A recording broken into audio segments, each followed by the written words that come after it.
Stop scrolling. Because if you're a man, what I'm about to say might explain every relationship that ever ended. Out of nowhere. This isn't dating advice. This isn't feel-good motivation. This is dark psychology, the part nobody warns you about until it's too late. Most men think relationships fail because of one big mistake. Cheating, fighting, losing attraction overnight. But that's not how it actually happens. What really ends relationships is something invisible, something silent, something that's already been running in the background long before she ever says, "We need to talk." Here's the uncomfortable truth. Many women are constantly, subconsciously evaluating your value, not emotionally but psychologically, not once. All the time, your confidence, your direction, how you handle stress, how other people react to you, how you lead or don't. And here's the part that messes men up. You don't get notified when your score starts dropping. There's no alert, no warning label. Everything seems fine, until suddenly it isn't. She pulls back.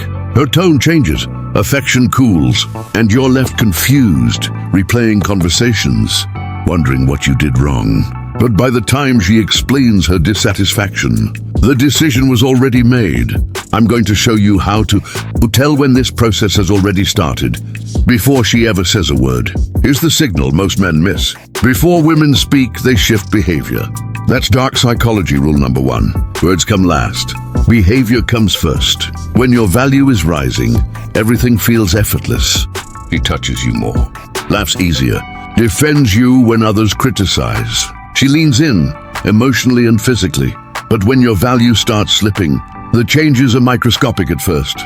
She stops asking your opinion, stops dressing up for you, stops initiating intimacy, but still claims she's just tired. And here's the trap. Men respond with logic, with conversations, with reassurance seeking. That's the worst move you can make. Because in dark psychology, attraction doesn't respond to explanation, it responds to perception. The moment you start negotiating desire, the moment you try to talk your way back into respect, you confirm the very weakness she's subconsciously detecting. And here's the brutal part. By the time she finally voices her complaints, the internal decision has already been rehearsed dozens of times in her mind. She's not asking if things can be fixed. She's asking if she should feel guilty for leaving. What happens when that internal score drops too far, and she starts preparing her exit without you ever knowing? This is where most men get blindsided, because when her internal score for you drops low enough, she doesn't always leave immediately. She hedges. Dark psychology doesn't look dramatic. It looks polite. It looks harmless. A coworker she texts a little too often.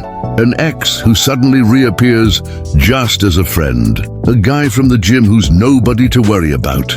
Nothing physical happens, at least not yet. And that's how she justifies it to herself. From her perspective, she's still loyal. From a psychological perspective, she's building redundancy. Men think loyalty is binary. You're faithful or you're not. But some women operate on a different framework. As long as no lines are crossed physically, the emotional door stays cracked open. And here's the giveaway. The moment you express discomfort, you're labeled insecure, controlling, paranoid. That accusation isn't random. It's defensive. Because on some level, she knows those harmless connections serve a purpose.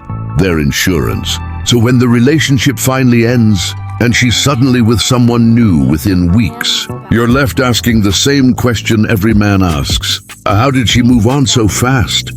She didn't. She moved on early.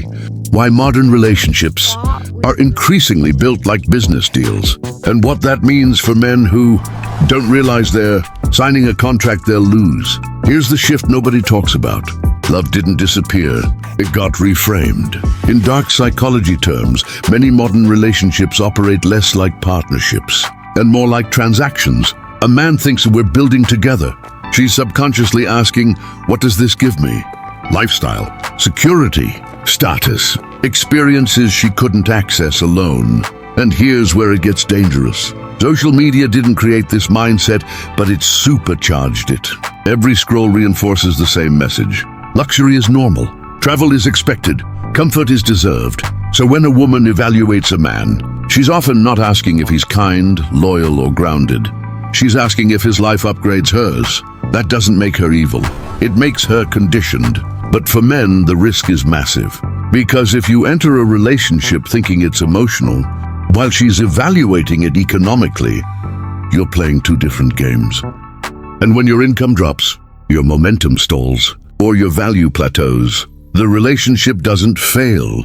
It simply becomes unprofitable. That's when men hear phrases like, "I just don't feel the same anymore," or "I need to find myself."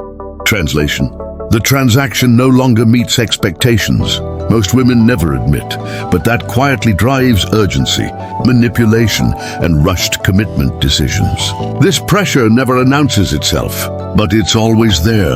Dark psychology calls it time-based anxiety. Many women appear confident, independent, unbothered. But beneath that surface is a ticking clock they feel every single day. Modern culture ties a woman's value to appearance, then reminds her constantly that appearance fades. Every birthday hits harder. Every younger woman on her feed feels like competition. Every passing year whispers the same message: your leverage is shrinking. That anxiety changes behavior. Suddenly, timelines matter. Commitment becomes urgent. Casual dating turns into interrogations about where this is going. And here's where men get confused. What feels like pressure to you feels like survival to her. That's why some women push for marriage fast. Why some settle for men they're not deeply attracted to. Why some issue ultimatums that seem to come out of nowhere. "I'm not getting any younger. I can't waste time. I need security." Those aren't manipulation tactics. They're expressions of fear. But fear-driven decisions create fragile relationships. Because when you choose security over compatibility, resentment always follows. And why even doing everything right can still destroy a relationship. And why boredom is deadlier than betrayal. Here's the paradox that breaks good men. Stability feels safe to you, but to some women, stability feels like suffocation. Dark psychology exposes something brutal. Boredom kills attraction faster than disrespect. A man steps up. He's loyal, predictable, reliable. He provides peace, and slowly, the peace starts to feel empty. Not wrong, not toxic, just flat. She can predict your reactions, your schedule, your future. And predictability doesn't trigger dopamine. It doesn't spike emotion. It doesn't feel alive. So what happens? She starts nitpicking, creating arguments over nothing, claiming she feels disconnected, but can't explain why. That's not confusion. That's understimulation.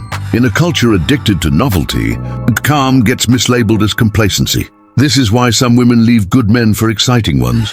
Why chaos feels passionate. Why drama feels like chemistry. And here's the mistake men make. They try to be more agreeable, but attraction doesn't grow from comfort alone. It grows from forward motion.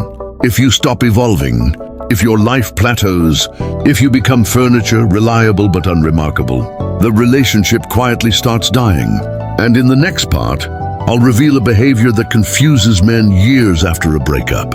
Why exes randomly resurface when you least expect it. It always starts the same way. A random message. No warning, no context. "Hey, how have you been?" And instantly your mind fills in the blanks. Does she miss me? Is she thinking about us? Did she make a mistake? Here's the dark psychology truth. Most of the time, it's not about you at all. That message isn't emotional. It's investigative. After the breakup, you never leave her mental system. You stay on a silent scoreboard. And every once in a while, she checks the numbers. Is he struggling without me? Did his life decline? Or worse, did it improve? If you respond eagerly, emotionally, or vulnerably, you give her relief, validation, proof she made the right call. But if your life looks better, better body, better career, better energy, something uncomfortable happens. Regret, curiosity, a pull she didn't expect. And that's when men get trapped again, because the reappearance feels like fate, like closure, like a second chance. But often it's not reconnection, it's comparison. She's measuring her current reality against the version of you she left behind. Why responding the wrong way hands her power. And why silence is often the most psychologically dominant move a man can make. Silence is terrifying to most men because silence feels passive. But in dark psychology, silence is a statement. When an ex reaches out, she's not just checking on you. she's checking her own decision. If you rush to reply, explain your life, show availability, or reopen emotional access. You answer the question she never asked out loud. Do I still have influence over him? And the moment she gets that answer, she leaves again, emotionally satisfied. Here's the uncomfortable truth. Many exes don't want you back. They want relief from doubt. They want to know they didn't lose something valuable. They want reassurance that walking away didn't cost them. And when you give them that reassurance, you become a tool for their emotional regulation. But when you don't respond, or you respond calmly, briefly, without revealing anything, you flip the power dynamic. Now she has to wonder. Now she fills in the gaps. Now she sits with uncertainty. And uncertainty is far more powerful than explanation. This is why men who truly move on rarely get closure conversations. Their absence is the closure. Why some women come back only when their other options collapse. And why taking them back is the fastest way to lose yourself. This is the comeback that destroys men. She returns softer, humbled, nostalgic. She says things like, "I've grown. I realize what we had now. You were always there for me." It feels like redemption. But dark psychology asks a different question. Why now? Often it's not because she rediscovered your value, it's because her alternatives failed. The exciting guy didn't commit. The upgrade wasn't an upgrade. The life she imagined didn't materialize. So she looks backward, not out of love, but out of loss mitigation. And this is where men make the fatal mistake. They interpret her return as proof they mattered, as validation, as closure. But here's the truth. If she left when she thought she could do better, she'll leave again the moment she thinks she can. You're not being chosen. You're being used as a safety net. Dark psychology rule: never accept someone who comes back only after running out of options. Because the second her confidence returns, so does her restlessness. Men with self-respect don't argue. They don't seek revenge. They simply refuse access. What separates men who are destroyed by relationships from men who build something unshakable in the modern dating world? Here's the final truth, and it changes everything. Men who suffer in relationships aren't unlucky. They're uninformed. They believe love freezes attraction in time. They believe commitment guarantees respect. They believe being good is enough. Dark psychology says otherwise. Attraction is dynamic. Respect is conditional, and value must be maintained quietly, consistently, without begging for recognition. The men who thrive understand this. They don't chase validation. They don't center their lives around relationships. They don't ignore red flags just to feel chosen. They build lives with direction, purpose, momentum, and then, only then, they invite a woman to join them. Not as a savior, not as a completion, but as a companion. That's why the scorecard works in their favor. Why backup plans become irrelevant. Why transactions fail to attach. Why boredom never sets in. Why exes wonder, but never return. This knowledge isn't meant to make you bitter. It's meant to make you dangerous to manipulation. Aware, grounded, prepared. You don't need to hate women. You need to understand dynamics. Because the man who sees reality clearly doesn't get destroyed by it. He navigates it. And once you stop chasing relationships and start building yourself, everything changes. That's the difference between men who get used and men who get chosen.